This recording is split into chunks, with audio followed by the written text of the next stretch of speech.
right, and welcome into another episode of the Blitz. I'm Billy Byler. Wayne Stats is with me. Wayne, let's talk about the games that went on this past Friday. There were some big ones out there. Burke County, I think they're back. Yeah, I mean, if not that they were ever gone. Sure. But, definitely after that, Thompson loss, they looked really good. I mean, Statesboro was completely overwhelmed by Dunkel Green, who has to be one of the top players in the state, and he's only a junior. And then, obviously, you have Waco, nice to win against Laney. We want to see how Laney would do against a bigger school, but also on the road. But, not there yet, but Waco looks on top of them as well. Well, and everybody's been talking about Thompson this whole time. You can't forget Waco's undefeated, and there's going to be a pretty big meeting coming up at the end of the year. Yeah. Over on the South Carolina side, I was at the Strom-Thurmond-Silver Bluff game. Strom-Thurmond went to Silver Bluff, and just like last year, kind of had their way again. Strom-Thurmond with a big win in that rivalry. They're a bigger school now. They've got more boys, and they've certainly got more talent as well. Silver Bluff tried to hang in there, but just didn't have enough firepower. Strom-Thurmond, probably a team to watch, as they're only one loss, and it's to that big traveling private school at the beginning of the year. So they're another team. There's some top ones there: Thompson, Burke County, Waco, Strom-Thurmond. Yeah, there's some good quality teams out there.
All right, now let's talk about this week's games. There's some interesting matchups. It's region opener for a lot of teams around the area, South Carolina and Georgia.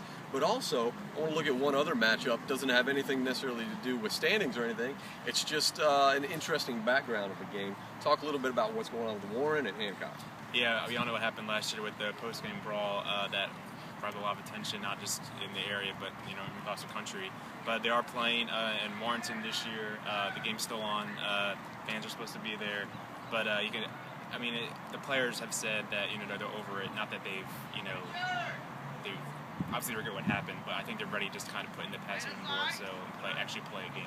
There was a big fight after the game a year ago. Hopefully they just settle it on the field this year. All right, well, looking around, we're at Westside High School right now. They've got a pretty interesting matchup as they look ahead. They're now doing really well as far as, coming off a loss, but they've done pretty well this season, especially compared to past seasons. Now they've got a test. It's Dublin. What do you think about this matchup? Yeah, Dublin's winless, but, it's still Dublin. Yeah. How bad can they really be? The program and the history there is pretty good. And Westside's 3-1, but, coming off the loss, see how they respond, especially opening region play, could be a pretty big test. So you have the up-and-coming team, the Westside, and then you've got the old, powerful tradition that may be down. Yeah. Boy, that's a tough one to call right there. Yeah. Here with Coach Steve Hibbets of Westside, 3-1 Westside. Tough loss last week, but what do you take from a game against Lakeside?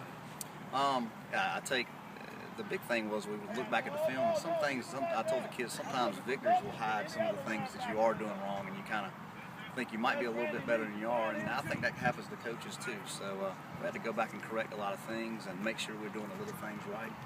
And a good team like Lakeside, it'll bring that out.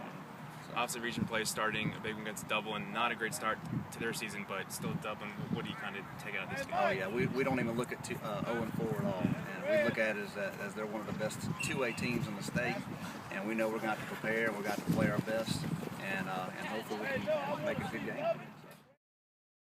Over on the South Carolina side, I'm going to be at Silver Bluff again. They open up region play there. It's Bamberg Earhart who's moving up, and they're undefeated. Silver Bluff has 1 loss, and though it's the first game of the region, this may be for a region championship. I don't see either team losing another region game the rest of the season, so that should be pretty interesting as well. A lot of good stuff going on. Kind of feels like football weather finally here Friday night in Augusta. That's all for this time. See you next week on the Blitz.